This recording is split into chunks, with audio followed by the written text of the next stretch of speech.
Audio Jungle.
Greetings and welcome, ladies and gents. I'm Super Gamer, and today, let's talk Bomberman. According to Wikipedia, Bomberman, also known as Dynablaster in Europe, is a strategic maze-based video game franchise originally developed by Hudson Soft and currently owned by Konami. The newest game, Super Bomberman R, was just released for the Nintendo Switch a while back. As for myself, I've only played 2 Bomberman games in my life. One of them was, I'm pretty sure, Bomberman Land Portable for the PlayStation Portable, and the other was Bomberman 64, which we'll be looking at today. So without further ado, this is Bomberman 64 for the Nintendo 64. 4 villainous bombers known as Artemis, Orion, Regulus, and Altair. No! Not that Altair! This Altair! They are going around the universe sucking up all the energy from planets using the Omni-Cube, and their next target is Bomberman's home planet, Planet Bomber. Bomberman witnesses in horror as his hometown is destroyed until a mysterious man known as Sirius tells you he can help you take them out, and that he has a bone to pick with them. The graphics are pretty dang good, especially considering the fact that I played this game on the Wii U Virtual Console. Heck, I even say it's one of the best looking games on the Nintendo 64.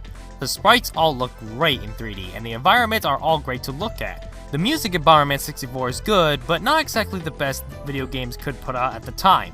By 1997, games like GoldenEye 007, Final Fantasy VII, Castlevania Symphony of the Night, Star Fox 64, Diddy Kong Racing, Crash 2, and much more had great soundtracks that impacted millions of people.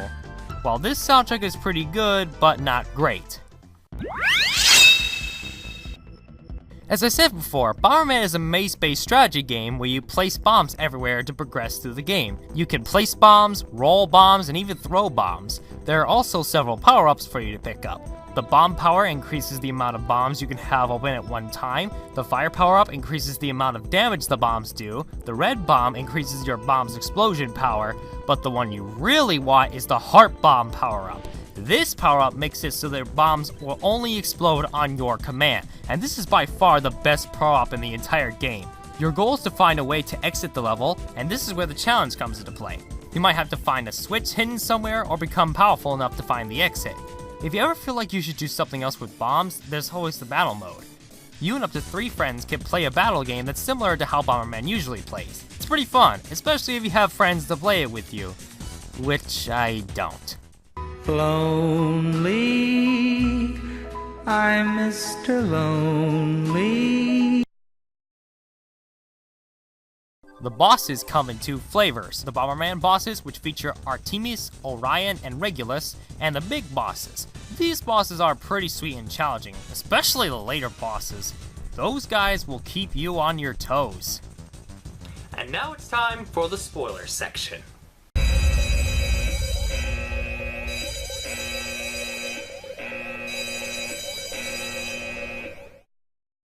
After breaking the central base's defenses, Bomberman makes his way to the final section of the game, the Black Fortress. This final world is pretty hard, and it's the most complex area in the entire game, with a tank boss that can literally go screw itself. Bomberman makes it to Altair and defeats him once and for all. Bomberman then returns to Sirius as Sirius says, Well done, Bomberman. Altair got away, but that can't be helped. To be honest, I'm a little disappointed in you. I'll probably never see you again. Take care of yourself. Pretty crappy ending, am I right? Well, as it turns out, that's not the true ending. In every level, there are 5 golden cards that you can collect. If you collect all the cards and then beat Altair, Sirius, the guy you thought was your friend, steals the Omnicube and completely disintegrates Altair's body. He then reveals that he was simply using you the whole time to get the Omnicube. He then takes it to the final area of the game, Rainbow Palace. When you get there, Sirius uses the Omnicube to try to destroy you, but Regulus comes and destroys the Omnicube and aids you during the final battle. Bomberman manages to take down Sirius and save Planet Bomber. And that was Bomberman 64, and overall, it's a diamond in the rough. And while admittedly I didn't actually play the true ending and just took the footage from YouTube, what I did experience, I enjoyed greatly, and I'm going to give it a 4 out of 5. Bomberman 64 to me was that one friend that you kind of forgot about, but once you get to know him, you're like, why did I ever ignore this guy? This guy's awesome. So until then, I'm the Super Gamer, and I'll see you all next time. Bye-bye!